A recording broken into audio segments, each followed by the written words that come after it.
Professor Shyam Tekwani, and dear participants, welcome to NICE webinar on Is COVID-19 Transforming Journalism? Nepal Institute for International Cooperation and Engagement is an independent, apolitical, and non-partisan think tank which believes in freedom, democracy, and a world free from conflict. We envision a world where sources of insecurity are identified and understood, conflicts are prevented or resolved, and peace is advocated. To talk on the important topic of today, we have invited Professor Shyam Tekwani. We are thankful for his time and would like to welcome Professor Tekwani to today's talk. So we are really grateful that you are with us in spite of your busy schedule and bad weather. We hope that we don't get interrupted in the middle. We hope that there will be enriched discussion. That's why we are trying to confine our talk in 20 minutes discussion and then we'll open the floor. Professor Takwani needs no introduction. I was fortunate to meet and listen to him in New Delhi. Professor Takwani is professor at the Daniel K. Inouye Asia-Pacific Center for Security Studies, where he specializes in political violence, terrorism and counterterrorism, security dynamics of South Asia, and the role of media in security. His research interests include the role of media in conflict, new media, and security sector reforms. Professor Takwani's extensive background in the media as a journalist reporting conflict and insurgency in the Indo-Pacific includes his extensive reportage on the ethnic conflict in Sri Lanka, which he covered exhaustively since its inception in 1983. He moved to academics, converged with the parallel shift of insurgencies and propaganda to the internet in the early 90s, and his early academic work focused on the use of new media technologies by terrorist and insurgent groups. Professor Takwani has been studying terrorism and insurgency for over 35 years. He has taught courses and lectured widely across countries at universities and institutions, including the last decade at the School of Communication Studies in the Nanyang Technological University, Singapore. A native of India, Professor Takwani earned BA Honors in History and Comparative Religion from Visva-Bharati University, Santiniketan, and a Master in Fine Arts in Photography from Maryland Institute College of Art, Baltimore. Professor Takwani has authored and co-authored several books, book chapters, articles, and opinion pieces. Some of his publications include Media and Conflict Reporting in Asia, Online Network of Terrorist Groups and Their Implication for Security, a case study of Sri Lankan Liberation Tigers of Tamil Eelam, Embedded Journalism, Lesson from the Iraq War, the Internet in the 2004 Sri Lankan Elections, the Two Indias, the role of Internet in the 2004 national election, the Media, Information, Revolution and Terrorism in Southeast Asia, and the Tamil Diaspora, Tamil Militancy and the Internet. Professor Takwani is currently completing his book, Serendip to Sri Lanka, on the Tamil Tigers and the ethnic wars in Sri Lanka. Professor Takwani, as I said, that you'll have 20 to 25 minutes to make initial remarks. We also like to request our participants to drop their questions in the chat box or on the Facebook Live. Professor Takwani, the floor is yours. Thank you. Well, good morning, everybody. And first of all, Pramod, thanks very much for having me on board for this event. And thanks, NICE, too. I'm glad to be on this. And it's 8 p.m. here in Honolulu as I speak. So I'll say aloha to everybody who knows what aloha means. And some of you have been here, I gather. Some alumni also, I expect, are out there. As Pramod and I were just talking about the weather here, there's a hurricane expected to hit Honolulu sometime today or tomorrow. And I was a bit concerned that it might hit us today, and there could be a potential loss of connectivity or electricity. I know this sounds absurd that it should happen in the first world, but trust me, these things happen even in the first world. Electricity can go and connectivity can go. So what I propose doing is basically putting out a few remarks for you. And then I'd like to make this a conversation, which is pretty much what we like to do here at the center. But having said that, let me also add a caveat. As you heard, I work at the Daniel K. Inouye Asia-Pacific Center for Security Studies, but I want to stress the fact that these views are all mine in my personal capacity. They do not represent the views of the US Department of Defense They do not represent the views of the Asia-Pacific Center for Security Studies, Honolulu, Hawaii. These are my views. This is Shyam Tekwani speaking, not the organization, not any government speaking here. So having said that, let me get to the point. Let me just give you a bottom line upfront, what we call the bluff, the bottom line upfront. What is your major takeaway? And I'm going to look at the topic is COVID, how is COVID transforming journalism? Now, this obviously is not something we know yet. This is not something I could offer an answer because we are just beginning to see some of these things happen. And for those of you who are out there as practicing journalists, you'll have a probably better grip or grasp of what you think the changes would come into your organizations after the pandemic is over. But as I said, bottom line up front, let me just highlight some points out here. So now, without doubt, the threat of the virus has changed every news organization around the world. There's no disputing that. And what these changes are and how it's transforming it varies from country to country, from the political culture of a country, the political and the economic models of a news organization. So there is no list of things that run across all the news organizations in the world similarly. But some of it is inevitable. For instance, as a working journalist, or even as a news organization, you are pretty much overwhelmed by information that you process every working day. And so when I speak about the volume of information that's coming in, that can be overwhelming. Number two, how do you sift fact from fiction? How do you sift real news from fake news? So that is a huge stress factor. Number two, very important, the financial cost that it's causing a news organization, it's huge, huge financial costs. And so there are predictions that when the pandemic is over, at least about 1/3 of journalism jobs could be lost in the post-pandemic recession. You can certainly expect a recession after this, given the fact that the economy in most countries has been affected. And so you can expect a recession. And in that recession, there's a prediction that the whole world, I'm talking about global figures, 1/3 of journalism jobs may go. And added to the stress of financial costs is the fact that advertising and circulation revenues are shrinking hugely. And as most of us are aware, that's the bread and butter of a news organization, advertising revenue, circulation revenue to some extent. But the news has to go on, and journalists are having to adjust. As a working journalist, you're beginning to adjust to something, what we call a new abnormal.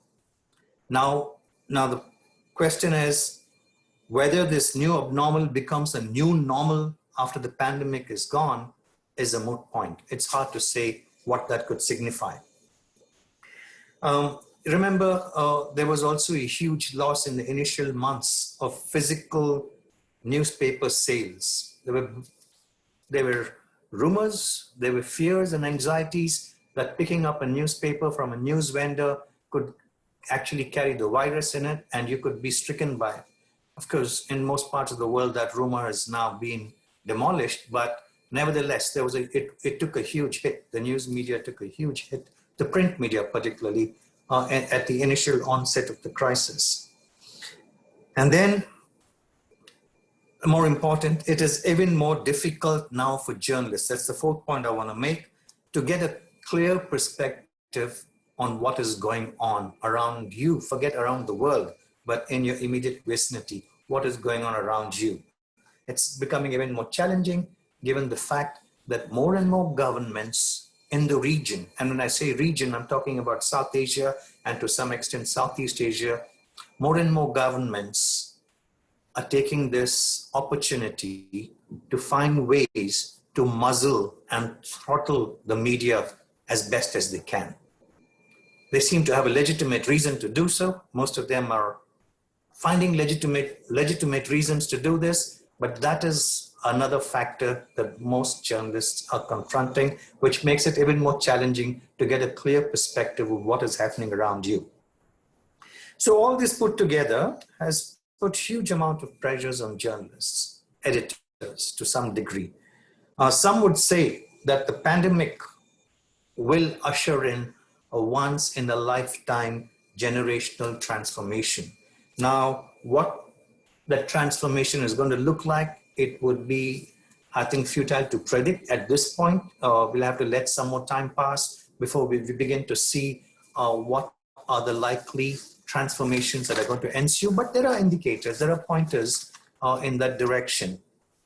So for those of you journalists who are listening, as practitioners, both the veterans who have been in this business for long, and even scholars studying the media for a long time, and the young journalists and young scholars, female, male, can you think of a period in journalism when it has not had a crisis of some sorts? Think about it. Can you think of a time when there was no such crisis? There was no crisis confronting the media. Very long ago, every time there's a new medium, we're up in arms saying the media is facing a crisis. Remember when we had the radio, and then you had the print media, then you had the television coming in, and everybody wrote the demise, the obituary of print media. Then you had social media coming in, and everybody was already writing obituaries of this media, that kind of media, that kind of media. Essentially, every time there's been a new platform, a new medium of conveying or conveying news, it's always been seen as a crisis of sorts. So that's one. It's not a new thing. I mean, media is all the time facing crisis, and it's always come out of it. When I say media at this point in time, I'm talking what we would call traditional media, old media, or mainstream media, newspapers and television for that matter. And don't forget radio. Radio is something that most of us don't talk about, but I think that is a flaw in our thinking, given the fact that radio still continues to play a very preeminent role as a medium of information to large swaths of communities in rural areas of both in India and Nepal itself. So you have community radios. That's a very uniquely Nepali phenomenon. You're aware of that. And then you have another crisis when you have partisan media coverage, when you find most media is reporting either on this side or that side. And that's a crisis that's been part of the media landscape for decades. I would go venture to say for centuries. But I think at this point, it's very important also for us, both as scholars and as journalists, to disabuse ourselves of this whole business of journalism being an objective form of conveying news. I mean, I don't think there are many of us around here who still buy into the myth of objectivity in journalism. Journalism is subjective.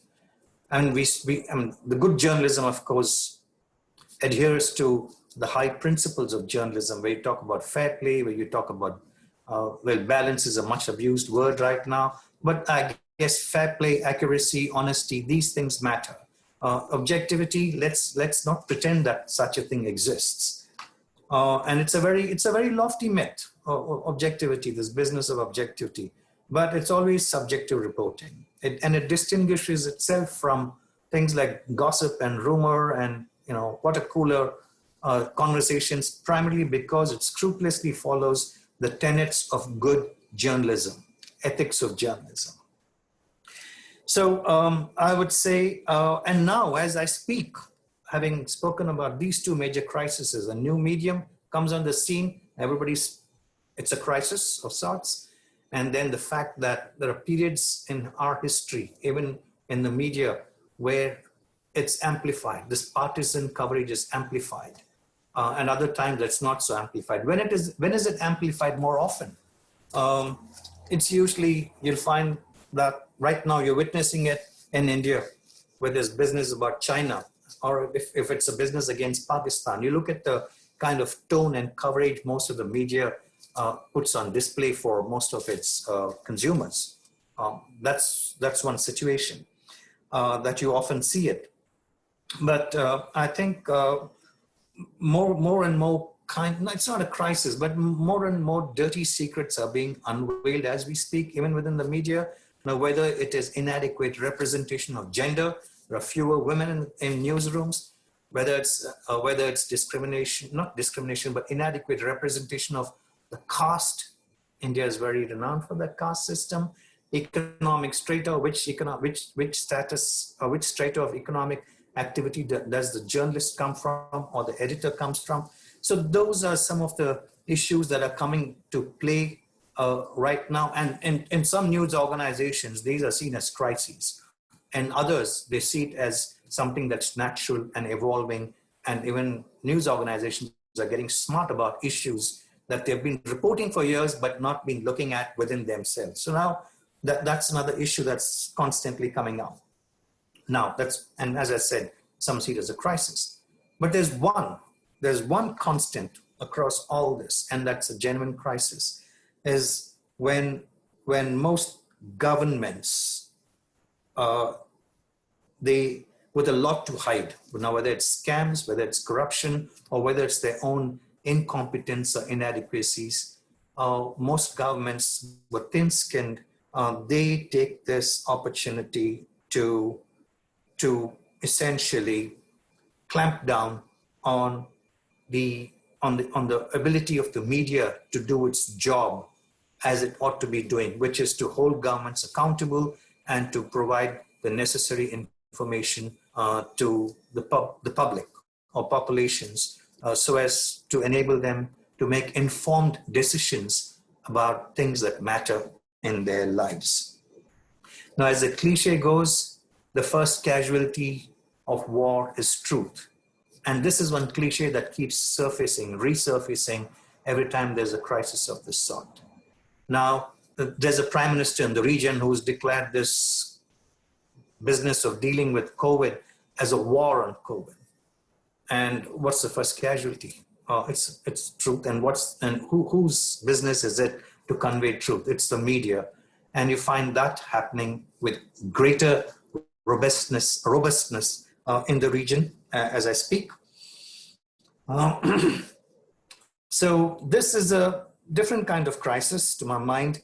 I mean, it's not a different one. It's almost similar. This business of daily business of reporting, gathering news, and publishing news.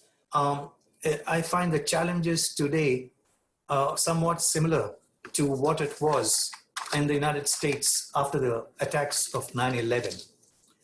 That was a great opportunity for most media houses, even the mainstream media, even the reputable ones, to challenge the assertions by the administration about WMDs in Iraq and this whole build up to going and invading Iraq. But most media houses, even the most reputable ones, you can talk about the New York Times or the Washington Post in this case, they just didn't do that.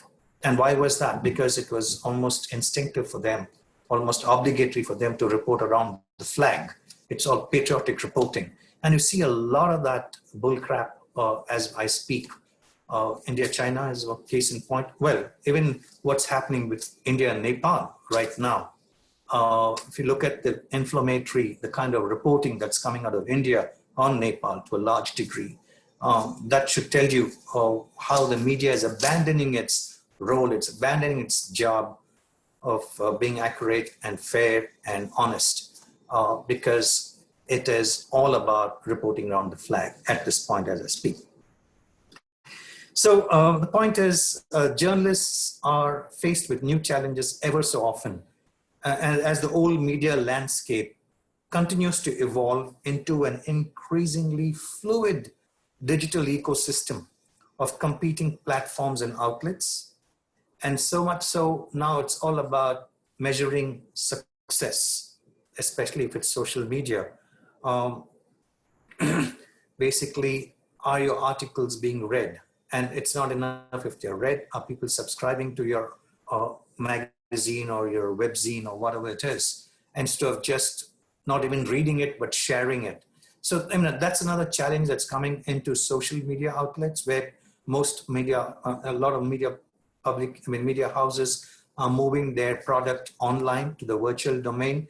And so now you're beginning to see how content is being shaped by its salability as opposed to its value for consumers and helping them make informed decisions.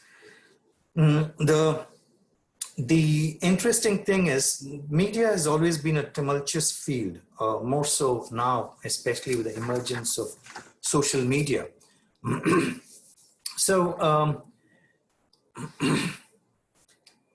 as I mentioned earlier, COVID, much like 9/11, has now come at a time when journalists' role in informing the public and holding governments to account has never been more critical. It's never been more critical. It was never as critical as it was during 9/11 and as it is right now.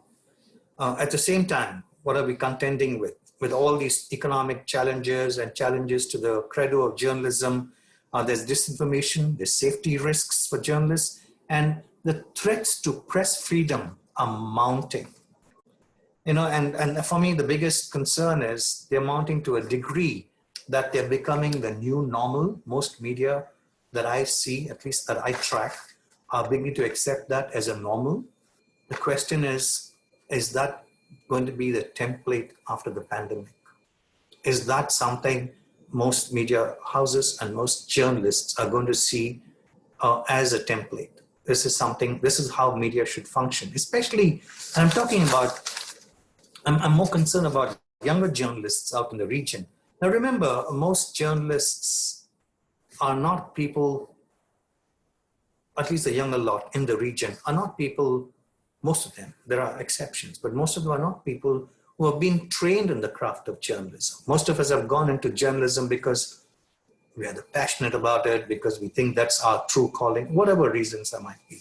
But we've learned on the job. And one significant, I think one central teaching that has eluded us as practitioners without having gone to journalism school is this foundation, which is the basis of good journalism, and that is ethics. And I think my biggest concern is once the pandemic, we say bye-bye to the pandemic, how's journalism going to look like? Is a younger lot going to view that as how journalism should be? And the older lot, for their own reasons, are going to see, well, this is the way it has to be because it means less trouble with the authorities. And I think for me, that's the biggest concern is in terms of quality, in terms of content, in terms of the ideals of good journalism, what's going to be the impact on that? Forget the economic implications. We know what's going to happen. People are going to lose jobs and all that stuff. The core of good journalism is those basic tenets. How are they going to be affected? That's my question. So I'm just reading a report sometime earlier this week, and basically it says they're expecting to lose about at least 50,000 frontline jobs in journalism after the dust settles. Now, I really have no idea if the numbers could swell or not, but clearly the numbers could be bigger than that if you looked at just the Indo-Pacific region, forget globally. So those are the opening remarks I wanted to make. I'd like to have a conversation. I'd like to take some questions here. And if you think there's something I need to be telling you that I haven't, please come to me. But in conclusion, I'll just make these 4 points. What is COVID doing? I started off asking you, or basically saying, is COVID transforming journalism? And I told you, I don't know the answers. I know there are transformations taking place, but what they're going to look like, I don't know yet.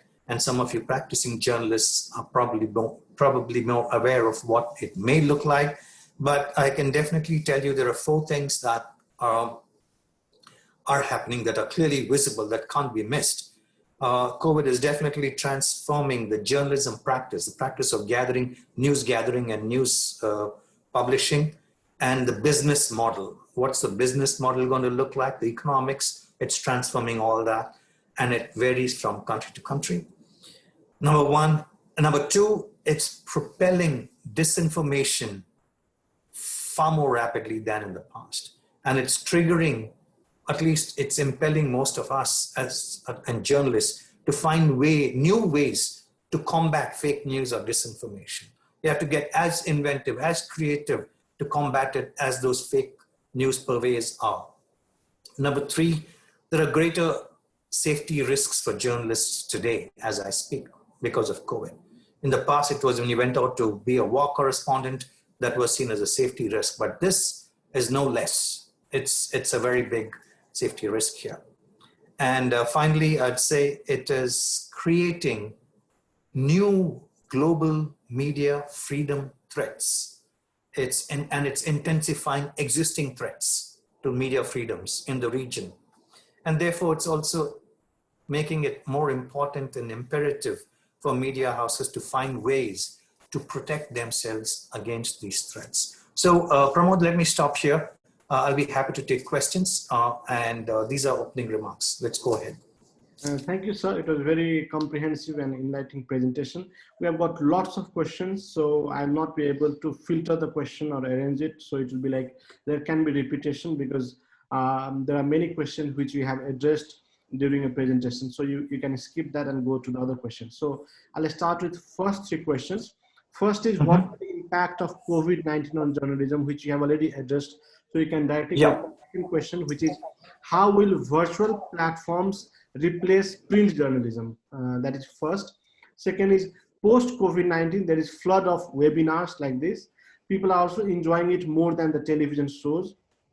Do you think webinars are going to replace the TV shows? These are the two questions which you can address, and then I'll come with another set of three questions. Okay, the first question I've touched upon in my opening, my remarks. The second one is how will virtual platforms replace journalism? Was that the question? Yes, print journalism basically. How virtual platforms replace? Print journalism. I think most of us are watching it. I think there are two different things. One is a platform, one is, talking about print versus virtual platforms. They have replaced, you can see the fact that print journalism in a large number of cases has been affected by virtual platforms. But the smart thing for most media organizations, at least the established ones, has been to use their enormous resources to also offer their product on a virtual platform. And so I think the very fact that the credible, the responsible, the respectable news media which are offering their product online, the very fact that they're charging you for it tells you something, that there is a market for good news, not good news, but for credible news. There is a market. If there wasn't, people wouldn't be paying to read the news. So I think at this point in time, where we find a large swaths of print media, credible print media, established print media moving online, they're running two simultaneous platforms. Now, how long will that be? Will they be able to sustain the print format? Is very hard for me to hazard a guess. I must make one remark though. We see the decline of print globally, but there's a very unique phenomenon occurring in, I would say, South Asia and India definitely. The print format has not died. It's actually been increasing. The rise in print has been increasing. So I think the answer to your question is going to be how well print adapts to the virtual, number one. And number two, even if you see a boom in print media in South Asia, primarily India again, how long it's going to sustain itself is a moot point, because once you start seeing increase in connectivity, increase in literacy and stuff like that, especially in access to computers and whatnot, even rural India might start moving away from print. It's hard to say. But the point I'm making is, even when there's a boom, I think it would be advisable for these booming media houses to already be thinking in terms of making this transition to the virtual. So in short, I mean, that was a long answer to the question, but I had to give you the context. So I think the print at sooner or later is going to find diminishing markets. It's going to be more and more virtual. But at this point, as I speak, I think a lot of print media in number of places in the world is holding its own against the virtual. All right. The third question was, sorry, Pramod, you'll have to refresh my memory on that one. Like, do you think that webinar are going to replace TV shows? Because these days, since COVID-19, there is flood of webinars and people are discussing at their own platform. Now, you don't need to, like, maybe you and me, we can discuss here. We don't need to go to television to discuss on many issues. So do you think this kind of platform will replace the television shows? Well, to be honest with you, I'm sick and tired of webinars. So I don't know how people think that others would gravitate to webinars. But no, I don't think so, because television is looking at larger audiences. Now, if you and I want to talk, we don't even have to come on a webinar. I mean, we can get onto WhatsApp, which now apparently allows 10 people to be talking simultaneously on video. So, I mean, that will continue, but I don't see it displacing television at all. I mean, they're looking at two different audiences, two different purposes. So, I mean, webinars are not really talking heads, it's interactive. Television is not as interactive. You're watching people bashing each other in television. I'm sure people find that more fun than this. I mean, this is supposed to be educative and informative. So I don't see this ever displacing television. Whether it's good television or bad television, television is going to still reign over webinars. Let's go to the second set of questions. How do you look at media of India? There are accusations that major Indian television has been controlled by Modi government. So what is your take on this? This is first. Secondly, what is the future of print media around the world? And third is, while we have lost many jobs, but the online newspaper, online counseling, and online might relatively benefit. So would you share with us the impact of pandemic on these online business and workers? Okay. I think I addressed the question on print media already. I think I've addressed that to some degree. What's the impact on print media? And I've mentioned it varies across continents and regions. The first question was about Indian media. Okay, let me remind you, I used to work in the Indian media myself, and I'm not being purely nostalgic when I say in the good old days it used to be different, but the truth is it used to be different. So I think the state of Indian media is pathetic. It is really pathetic to a large degree. And remember, I'm speaking about media that's really dominant. It's in your face. And that's pathetic. There is media, both I think mostly print and some online, which is credible, which is doing real good journalism, but they're not in your face. That's something you have to seek out. The problem is, as consumers, most of us tend to gravitate towards dominant view, the noise, the loud voices, and views that fit our worldview. So that is something we tend to gravitate. But, and I'm speaking as a consumer, as a news consumer, if you made the effort, after you had your fill of all the noise and ugliness and the craziness, if you made the effort and seek out, there is some good media out there, print and virtual, and perhaps some TV too, perhaps. But print and virtual platforms, there is some good media, but you have to seek it out. Now, why is media going down the drain in India? Why is the media, big media, why is it gone? Now, whether Modi holds it or not is a moot point. He may hold it, he may not. The point is, if media houses are somewhat in a race that I'm more Indian than you, or I'm more Modi than Modi is, or whatever you want to call it, that's not Modi's fault. Having said that, I'm not absolving him of all, or his administration, of any culpability in the way the media has shaped itself, the current media in India has shaped itself. But it works both ways. The media houses want to please, when instead they should be doing good journalism. They're not. They have vested interests, business interests. If you have a business magnate who's now a media publisher, or you have a media publisher who's become a business magnate, he wants to keep the government, he wants to be in the good books of government. And so, but I must admit, I've never seen Indian media as rabidly bad as it is today, as I speak. But again, there's a caveat. There is some good media out there. You got to spend some time looking for it, spending some time on it, and getting a different perspective. So that, I don't know if that answers your question. I'll be willing to elaborate if you want me to elaborate a little more. But that would be my take on it. And the third question was on online media. Did you ask me what the impact of COVID is on online media, Pramod? No, yes, though we have lost many jobs, but online newspaper, online counseling, online has also benefited us.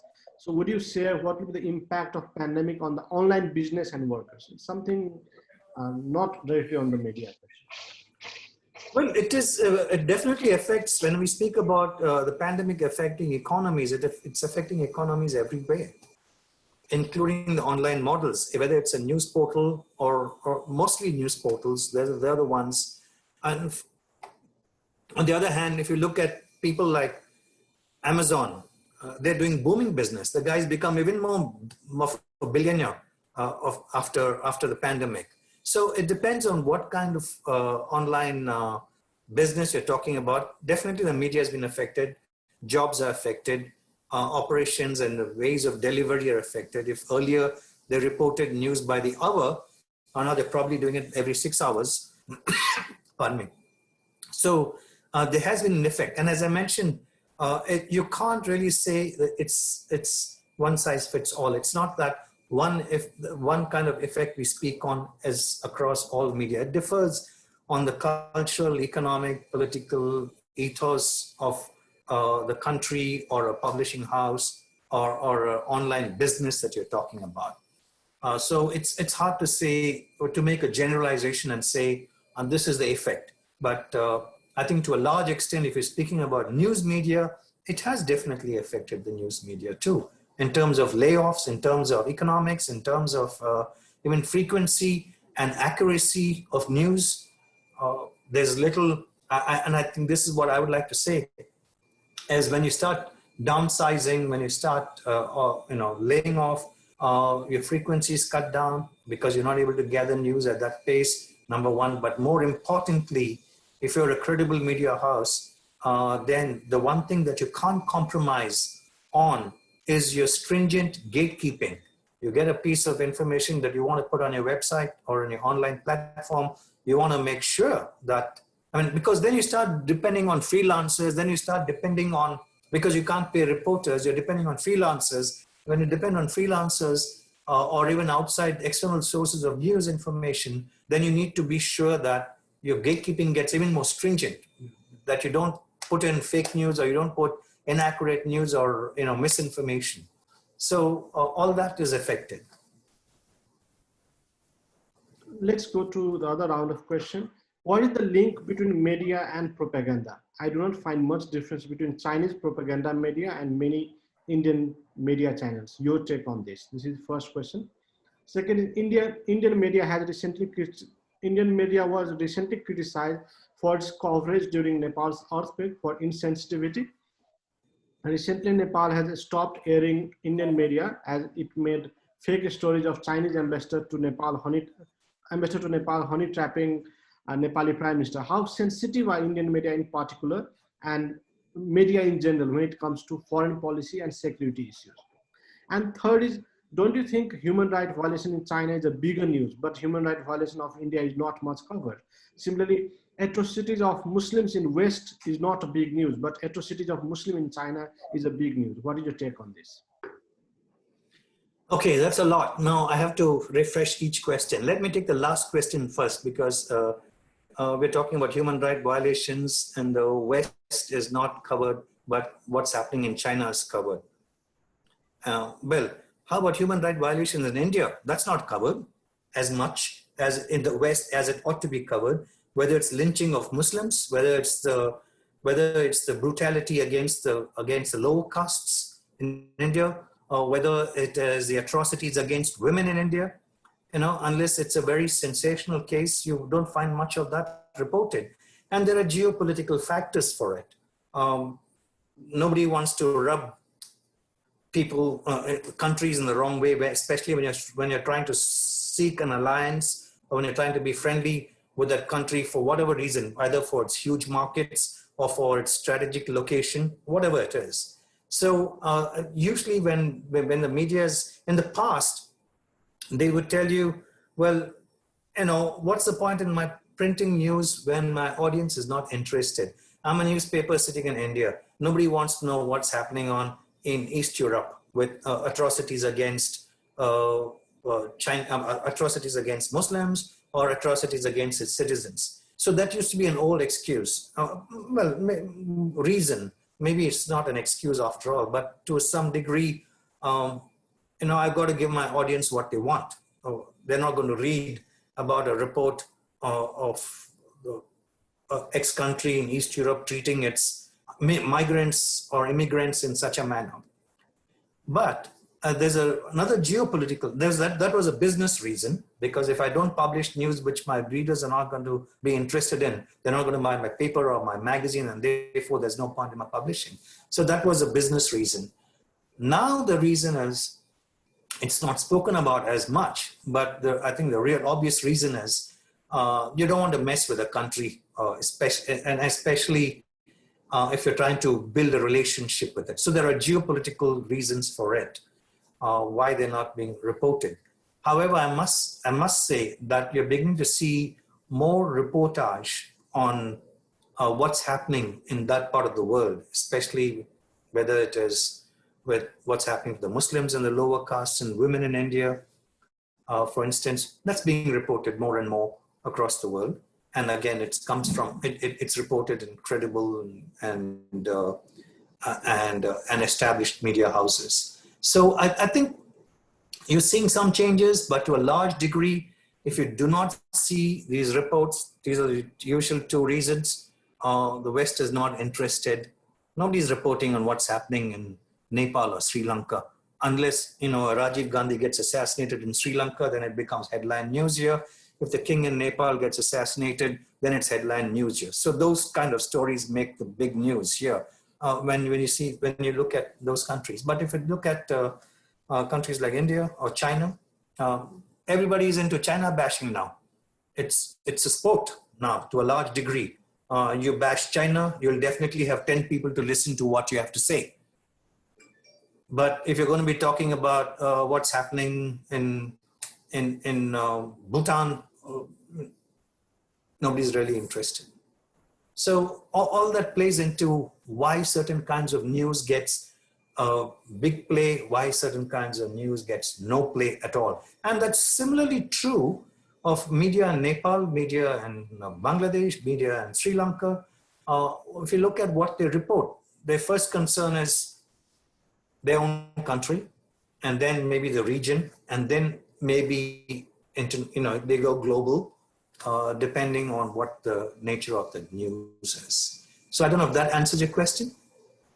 If it doesn't, just type in. Sorry, Pramod, the second question was? Second was like there was a banning of Indian channels in Nepal because there are lots of coming from India. So you asked me if Indian media is sensitive. How sensitive are Indian media in particular and media in general as a whole, like when it comes to foreign policy and security issues, how sensitive are media in India or media outside India? Again, again, it would be very hard for me to brush all media, the same tar. But as I said, the noisy guys, the noisy guys, the guys who beat their chests and, bang tables, they're getting huge play. And those are the guys who sensationalize. And for them, it's not about being sensitive to anything and anybody except to the fact that, am I keeping my master happy? That's the level, that's the extent to which the sensitivities are honed. But again, as I said, if you looked at serious media, if you really looked at media that does good journalism, that analyzes very, thoughtfully and factually, there is that media there too in India. The thing is, we tend to get exposed. When we speak about media, we tend to be talking about the noisy, bad media more often than not. Now, clearly, if they were sensitive, if the big bad media was sensitive, we wouldn't be having this conversation. And for them, it is more about feeding a certain audience they have in mind, who they think form their base, who they think provide them the dollars or the rupees or whatever it is to sustain themselves. And unfortunately, we tend as consumers to blame the media for all ills. Now, I'm not saying the media is blameless. You probably know that I'm ashamed, I'm horrified, I'm angry with the way the media is operating, at least in India. But point is, they are bad. Okay, so does it mean that we shouldn't make the extra effort to source out, news and information that is good or credible? I think even we need to take the blame as consumers. We need to take the blame.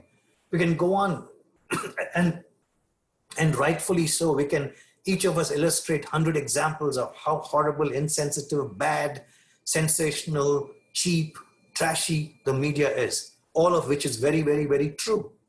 But there's also the good media, which, as a news consumer, for us, it requires more effort, more time, more patience. And so, while we should be, lambasting bad media, we should also be making an effort to be looking out for the good media. So I think it's a no-brainer that this big media is insensitive. It's always ratings. It's about ratings and economic models. So just, you have your fun listening to them. You want to vent, you listen to them, get angry and all that stuff. But if you want good stuff, then you got to make that effort. You got to put in that effort and time to get that good stuff. It's out there too. All right, so that's the second question. What's the first question, Pramod?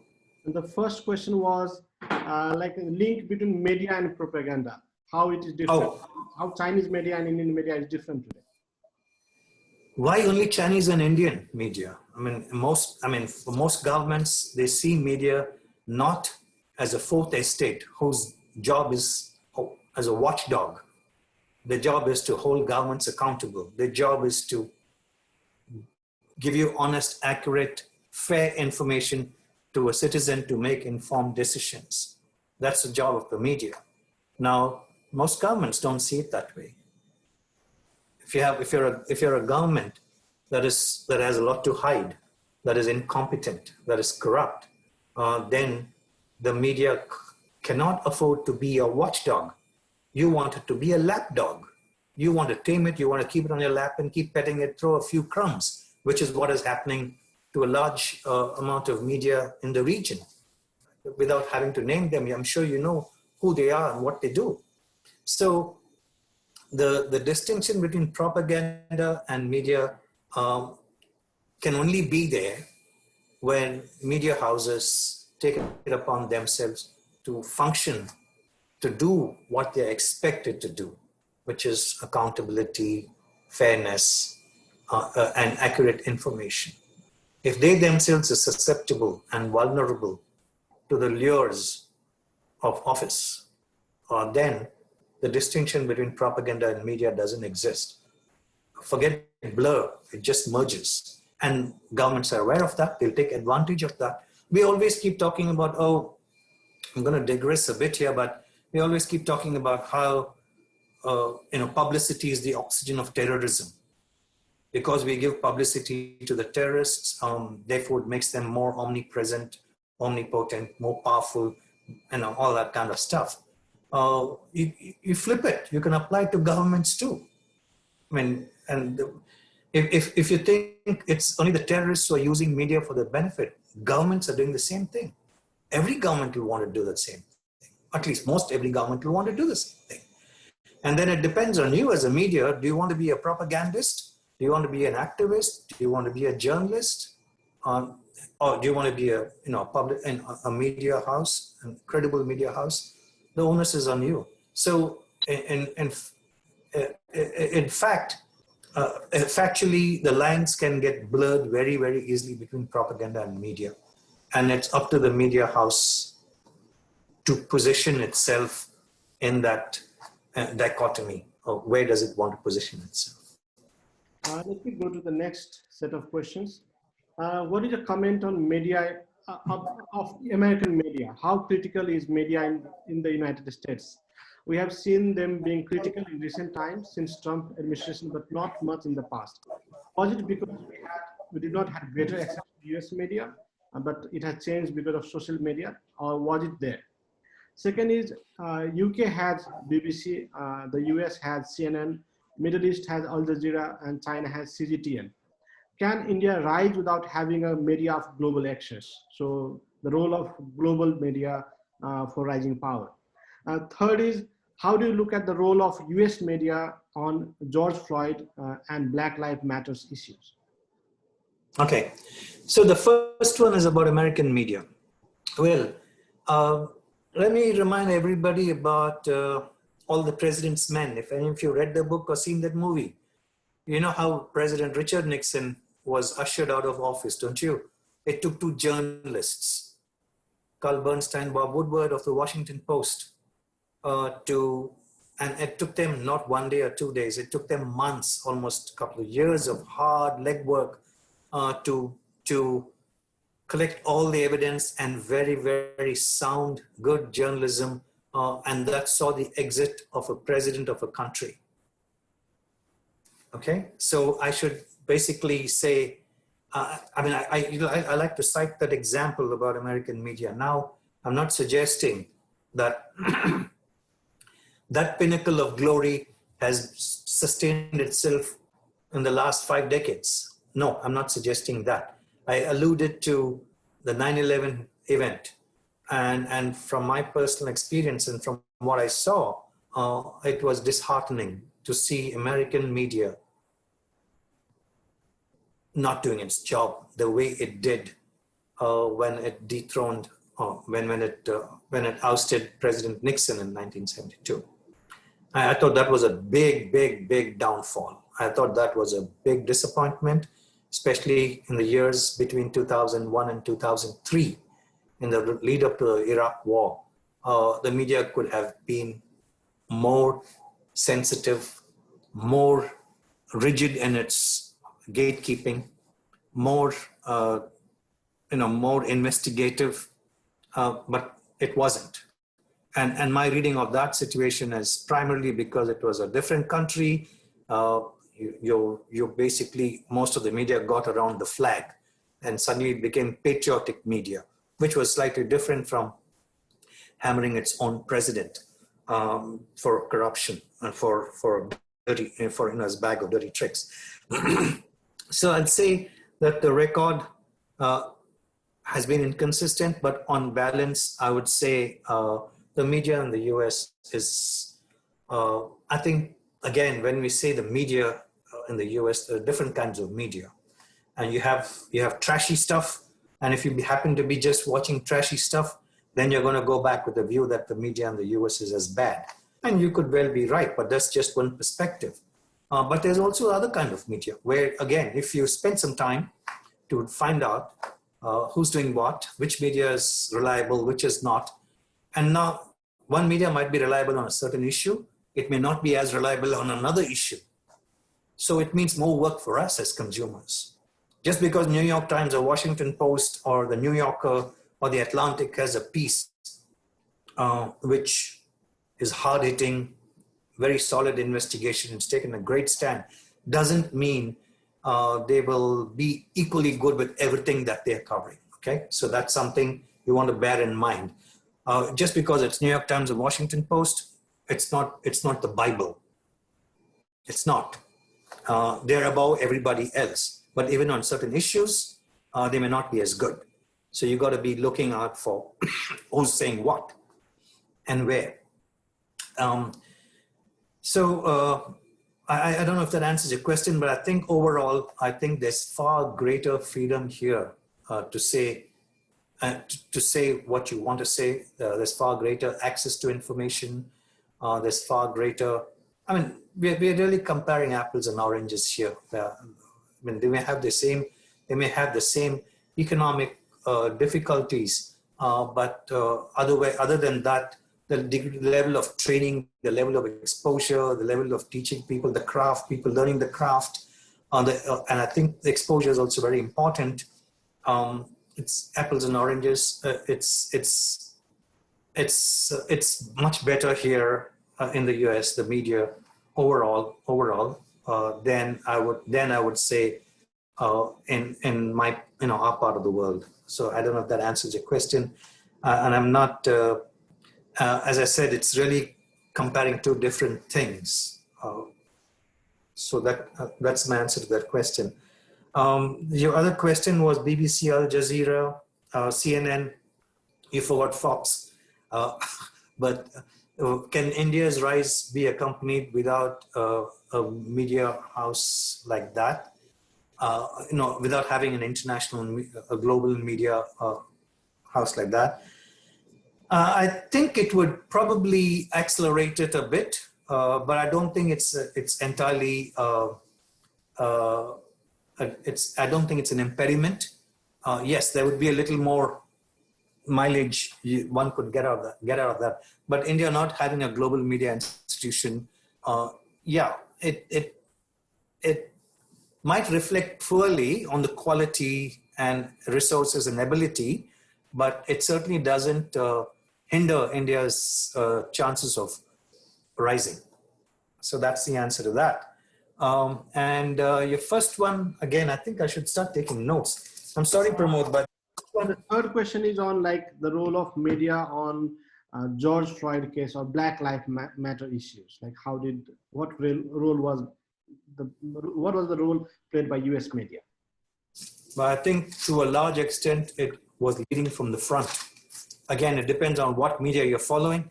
If you happen to follow media that is anti-Black and Black Lives Matter, then of course it's a no-brainer. But I think to a large degree, a lot of credible media houses led from the front. And sure, like I alluded to earlier in my opening remarks, a lot of them had to look within themselves and suddenly realized we're talking about Black Lives Matter, but look at what we are doing in our newsrooms. Either this is an all-white room and we have a token role for a black, or it's an all-male room with a token role for a couple of women. And so there's been some soul-searching, some inward-looking, some progress in not overhauling, but reordering and reorganizing the system within. So I would say it's been fairly good. Thank you, sir. We still have lots of questions, maybe more than 30. So let's see how much we can cover. This next set of questions is like, do you think good governance and media are directly related to each other? First is that. Second, it is said that media is for democratization, but it is often found that during conflict, media sides with the government or with the powerful. If that is the case, how is it possible to raise the voice of marginalized, weak, and those who want to bring changes in the system or society? That is the second. And third, what is the role of media during LTT insurgency in Sri Lanka, or you can say Iraq war? Was there any difference between the role of media? Okay. Pramod, can you repeat the first question? The first question is, do you think good governance and media are directly proportional? Yes. Okay. Second one was? Second one was, like you said, that like media is for democratizing, but it is often found that media sidelines with the powerful, with the government. So if that is the case, how is it possible to raise the voices of the marginalized, the weak, and those who want to bring change in the system or society? Okay. Okay. The fact that the media was referred to as a fourth estate was primarily, they saw it as an instrument for good governance. Remember, I said the media's role was a watchdog. It was meant to hold governments to account. It was meant to convey information, transmit information to the public for making informed decisions. So it is very critical. I mean, if you're going to have a media that you're going to muzzle and stifle and live in an echo chamber, you're not really going to be getting the pulse of the ground, for instance. You're not going to get that. And if you're not getting the right kind of information, if people are not getting the right kind of information, then how are you even going to be able to govern effectively? Forget good governance. I think most of them don't have the pretension anymore. But even to be effective, how are you going to be able to do it? And so the media it's very, very, very central to good governance. It's about information both ways, and accurate and honest information. Now, if that is going to be cut off, one of your main instruments to governance is going to be, choked. You're not going to be able to govern effectively or good unless you happen to be an authoritarian government, which is different. So it is very central. There's no two ways about it. Media and democratization. What do you do if media abdicates its responsibility and duty and is licking the boots of the government in power or chasing money for business models, ratings and eyeballs and stuff like that? Where do the marginalized go? Where do the dispossessed go? And I think I can just give you two responses to that. Both one is extreme. And I think if you look at a number of insurgencies, extremist movements, terrorist groups, most of them, I'm not saying all, they are the products of societies, of governance structures where they didn't have a voice to represent them. They're the products. They took to violence, they took to extremism, they took to terrorism because they wanted to be heard. And what happened later on to those groups is a different story. Some of them evolved, some of them moved into, they saw it as a good business model and whatnot. But the point is, what do the marginalized do when all access avenues to have their voices heard is shut off?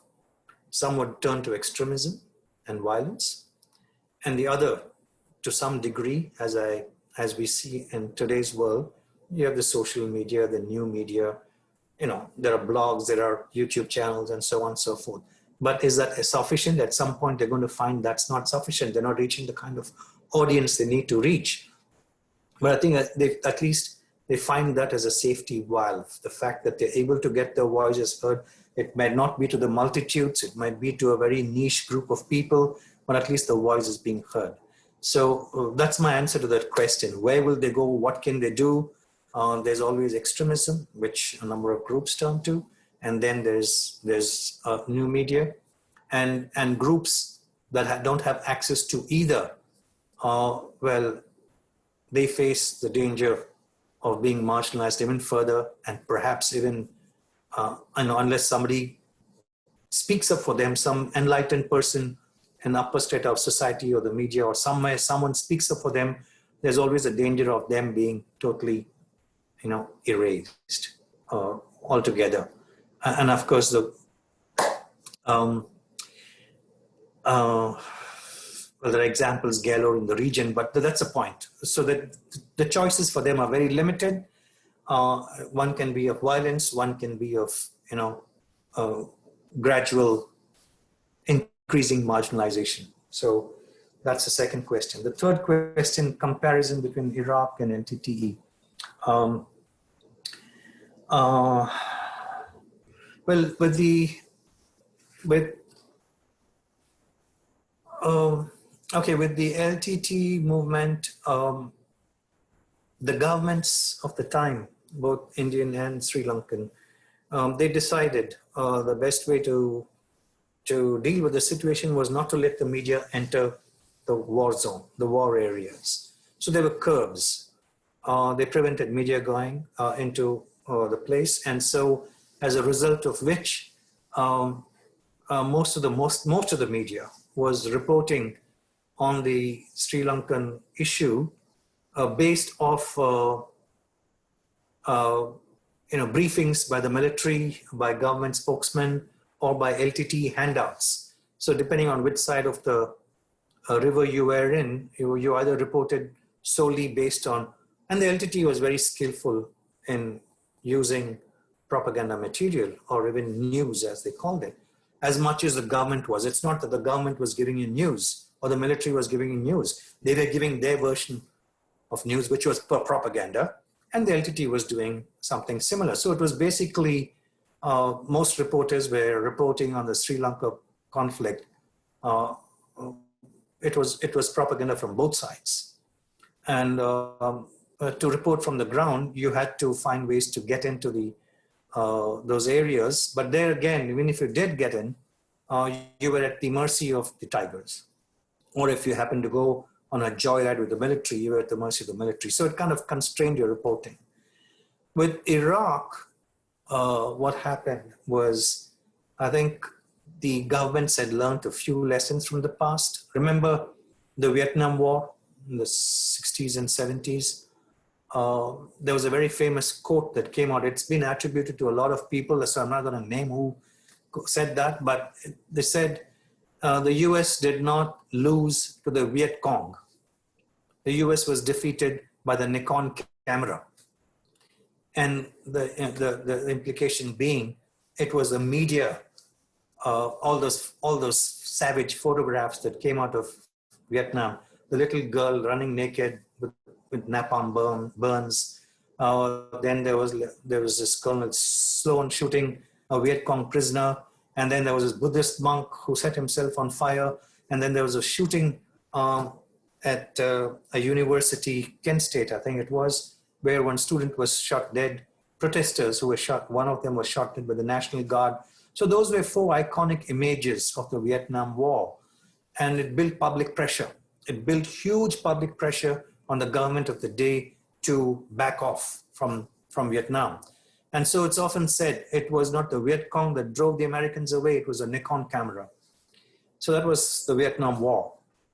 And then when you had the Falklands in the mid-80s, Mrs. Thatcher made sure when she sent her British Marines out there, it was totally inaccessible to the media.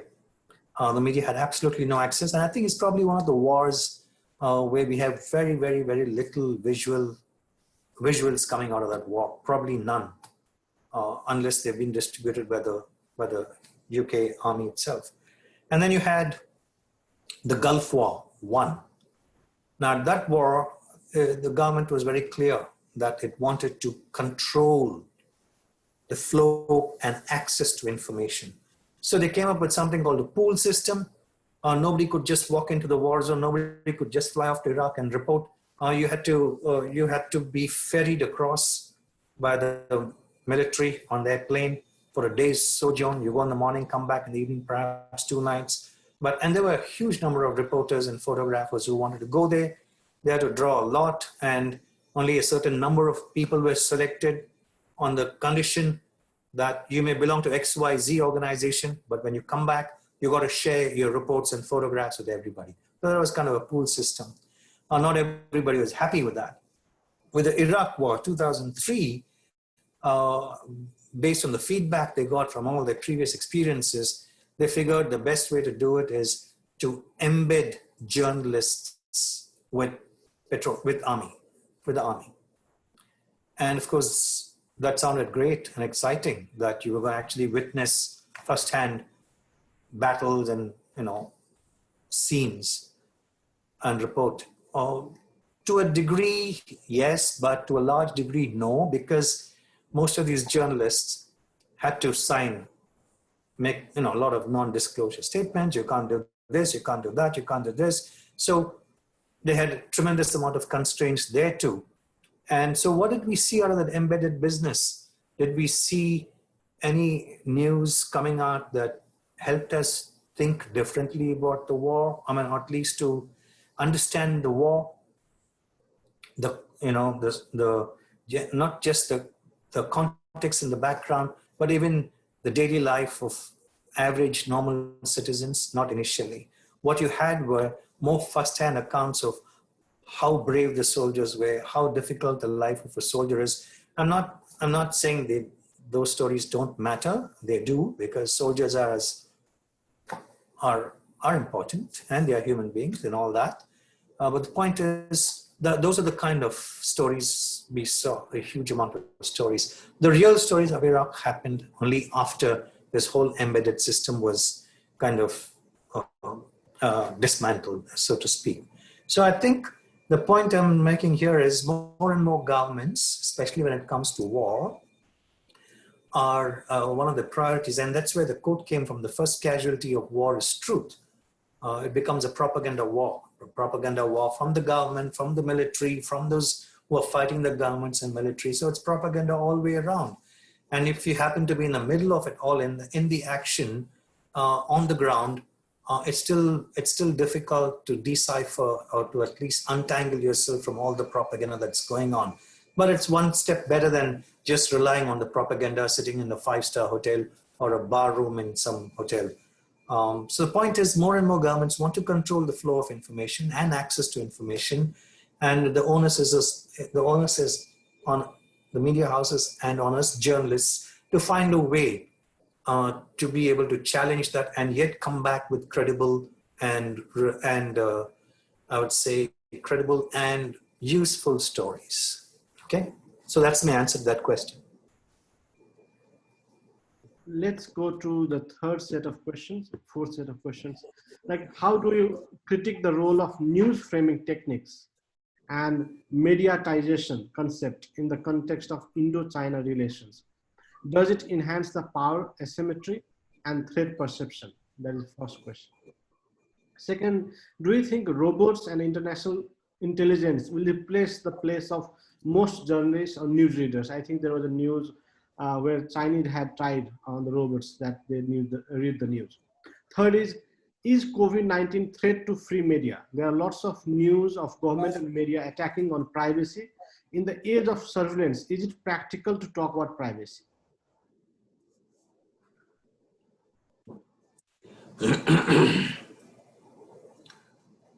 Okay, so I got two questions. I missed the first one. I got the artificial intelligence and robots. I got the privacy and the and the media business. The first is, how do you critique the role of news framing techniques that you create news? Okay. And mediatization concept? Like, how do you look at that, especially in the context of India-China relations? Does it enhance the power asymmetry and threat perception? Yeah. All right. Yeah. So when we speak about journalists abdicating their responsibility, when media are abdicating their responsibility, it's not just about misinformation or disinformation or that kind of thing. It's also about framing. How do you frame it? So the very fact that you talk about the Indo-China relations, does it enhance the power asymmetry and the perception? To a degree, right now, if you look at the Indian media, to a large degree, the way it's framed, they're trying to play down the threat perception because that's bad news for the big boss in India. So you don't want to play up the threat perception to a large degree. So how you frame it, how you frame a news item tells us as a consumer, tells us a lot about what slant the newspaper or that particular news media is taking. How you frame it, it's very important. And I think that's why your question is coming here. That's why you're asking that question, because you do understand it's a very important question. The point is, the way okay, let me put it this way. As a journalist, as a reporter, you may report it as it is, and your frame might be utterly different from the way you finally see your story, either on television or in the newspaper or the magazine. That's because your editors or your publishers or your owners have figured, well, no, this is how we need to be looking at it. So they frame it in a manner that may be inconsistent with what you saw as a reporter and as a journalist. So it's a very sly and very subliminal way of misinforming or disinforming your readers or your viewers or your consumers. It's a nasty game, and it's so sly and subliminal that most of us don't even notice it. We think, and that's what I was alluding to earlier when I said, granted, the Washington Post did a great job in 1970s with the Watergate scandal, but are they able to consistently keep that level of journalism? No, because when you see some of the stories, the way they frame it, whether it's about China, whether it's about India and the good old days, now the framing is different. When it's a news story about India, you'll find the frames are somewhat different to what they used to be earlier, because India was not hot then. India is very hot now. And so you can find that difference very subtly in the way the stories are framed. Okay, so I don't know if I answered your question, but when you talk about threat perceptions on Indochina and the Indian media, power asymmetry and threat perception, you barely see that in the loud and noisy and ugly media. You barely see that. You may see that in some of the credible media that I was alluding to earlier, but to a large extent, you don't see that threat perception being played up. It's more about, right now, the way stories are being framed in that kind of media is very carefully trying to say, we have not lost any territory. We are good. We have not lost territory. We are going to push them back. We are prepared to fight them, that kind of stuff. It's the jingoistic, nationalistic, around the flag kind of patriotic kind of news framing that you're seeing to a large extent. All right. Your next question was, what is the role of media in COVID-19? I don't know exactly how to answer that, because I've been talking about COVID-19 and the media all along, but I think you addressed some, I think the question was more directed towards the issue of privacy. Yes. Yeah, what about privacy? Is your privacy is being invaded? Yes. More and more governments are finding legitimate reasons to invade your privacy. And as I said earlier, that is my biggest concern today, is it's becoming normal. The new abnormal is a normal, however you want to phrase it. The fact that we have to do this to protect you. We have to do this to protect people, and so on and so forth. So they're finding legitimate reasons to do it. And then once the pandemic is over, are they going to roll it back, or are they going to institutionalize it? God knows. It depends on how people stand up for their rights and fight, or it depends on how media houses stand up for their rights and fight, or they're going to say, makes sense, it's for the larger good, you did it for the larger good, and there'll be many more such instances where we have to resort to this kind of invasion of privacy, so let it stay. And is that going to be the new norm for future generation of journalists to come in? Hard to say, but that's a danger. I'm aware of it, and that's I think that's my primary concern, is all this is becoming, and all this is beginning to seem normal now, including invasion of privacy or a threat to your privacy. Now, is that going to become the new normal after the pandemic? I don't know. Then another question was on robots and artificial intelligence. Is that going to become the vogue?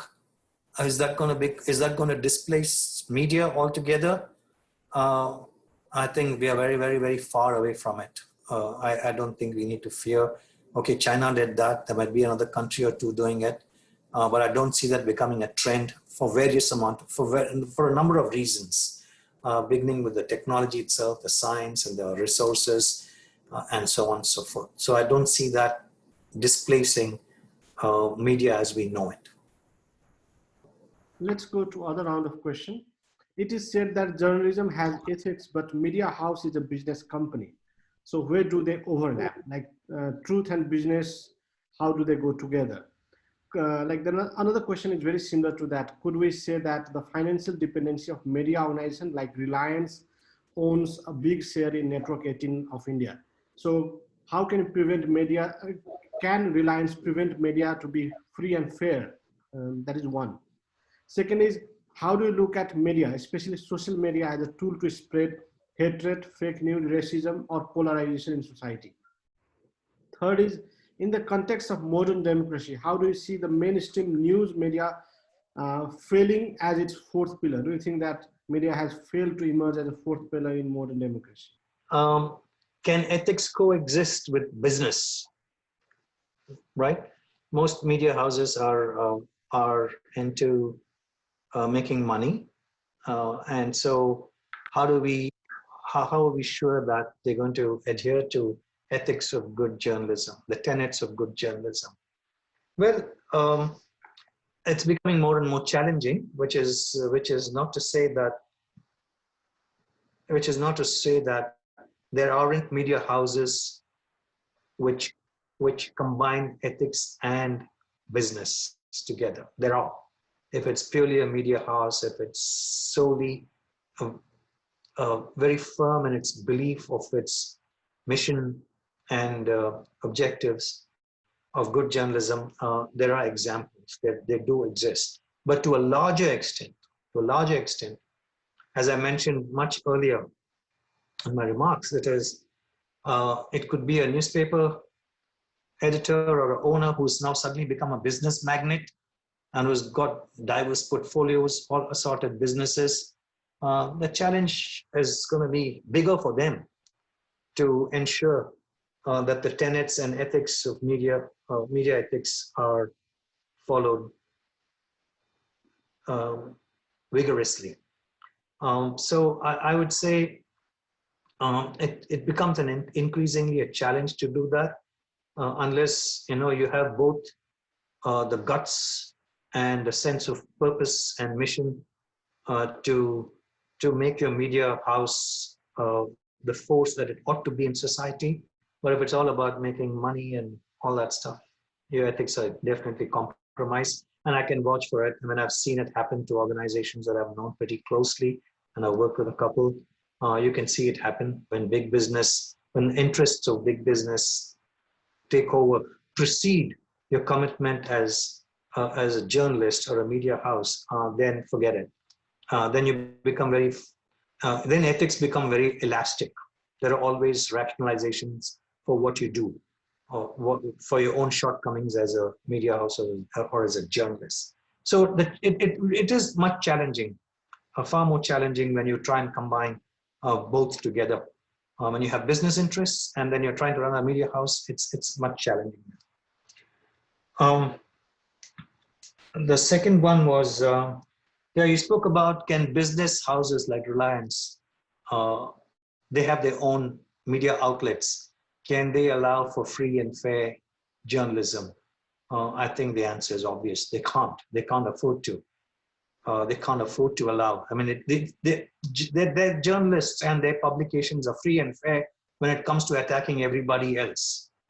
But the moment somebody flashes a spotlight on the goings on within the organization, then that's not kosher. You don't do that. You can't bite the hand that feeds you. So that's basically, I think it's out of the question that any big business house which has a media outlet for its own purpose, obviously to to propagate its own points of view and to frame news the way it deems fit or suitable for its own interests or the country's interests. It's not going to allow for free and fair media. Out of the question. Impossible.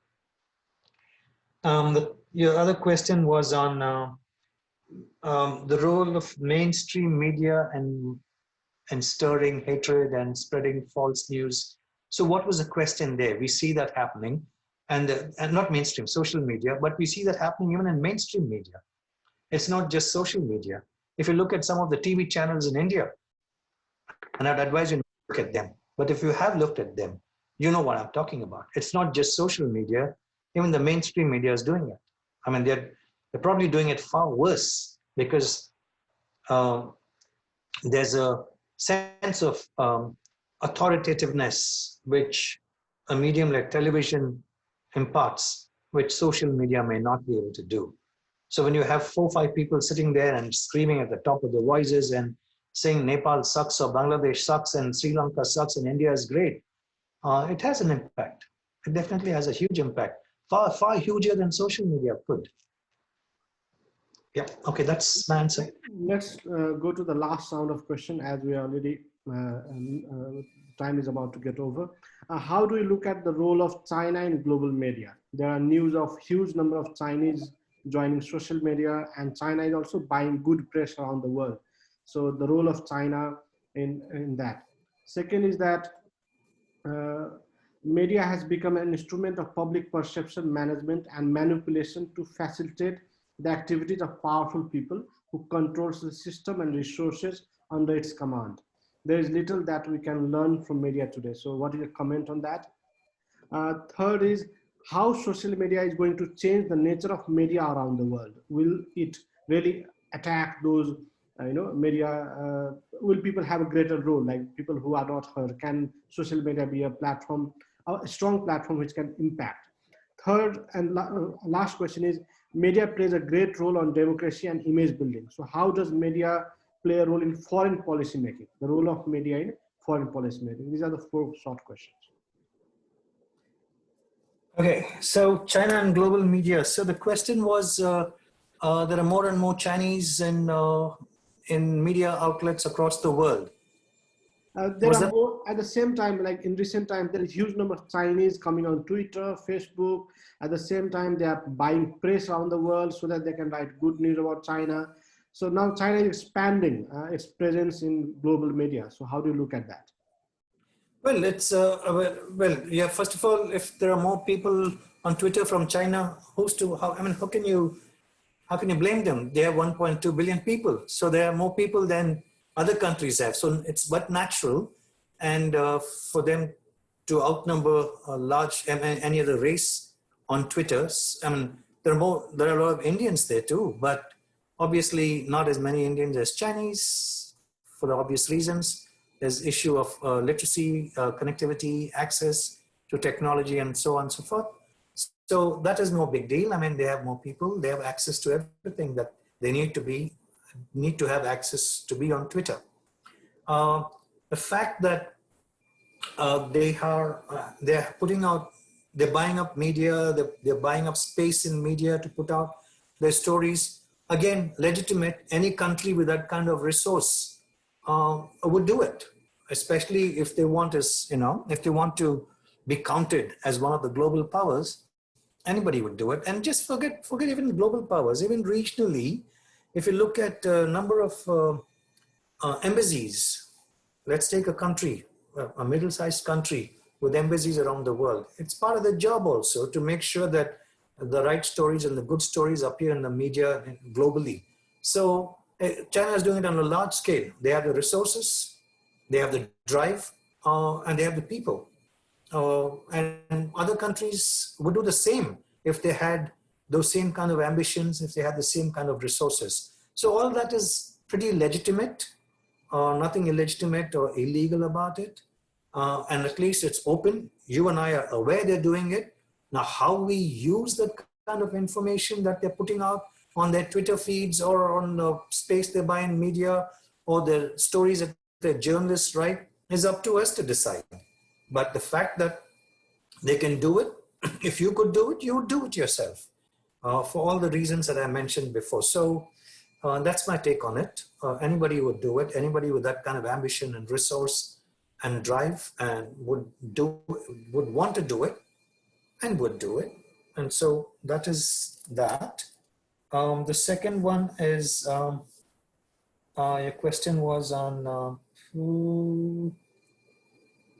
sorry, I wrote that down so fast, I can barely read my writing. Sorry. The second question is like, one of the comment, like media has become an instrument of public perception management and manipulate facilitate the activities of powerful people who controls the system and resources under its command. There's little that one can really learn from media today. So what is your take on this? They can really learn from there's little that one can learn from media. From media, we can't expect anything much from it. No, I think that is apart from being defeatist, it's also inaccurate because I always come back to this point. When we speak about media in such lowly terms, and it's justified because there's a lot of media out there that's very lowly, we can't negate the existence, we can't ignore the existence of a few good media sources out there, a few media houses, a few people in the media who are doing what the media should be doing. So for us to say, to just broad brushly, use a broad brush and say, all media is bad, there's nothing for us to learn, there's no information to be gained, there's no insights to be had, that is inaccurate. I think, pardon my saying this, but I think that is a very, very lazy news consumer. I mean, I think this is a part of the problem too. When we start expecting, as consumers, we start expecting everything to be given to us on a platter, then we'll be taken for a ride. They'll give us what they think we want. So I think the danger here of, brushing away all media as bad and irrelevant is you're throwing away good stuff too.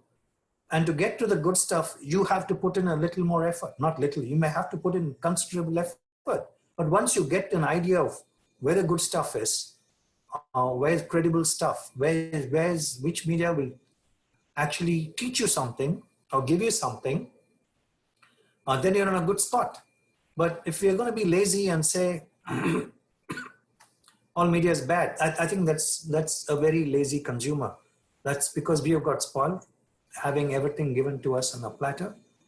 We got to shift our mindscapes. We got to shift the way we expect news to be given to us, the way we consume news, our habits of consuming news. We have to make a change in ourselves. And unless we make that change within ourselves, pardon me, we could spend all night dissing the media. And media needs to be dissed. I'm not definitely objecting to that. There's a lot of trash out there, but don't ignore the good stuff because you're too lazy to do it, or it's too much effort for you to seek it out. So that's two. The third one was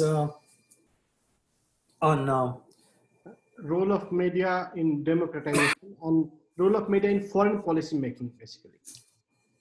It is very significant. Can you excuse me? I'm just going to get a glass of water. Yes. Just give me a second.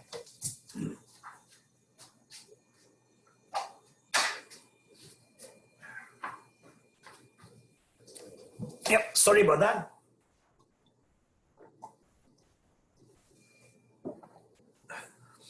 The role of media in foreign policy today is very, very pivotal. It is. And the fact that we're talking about sensitivity of Indian media towards Nepal, for instance.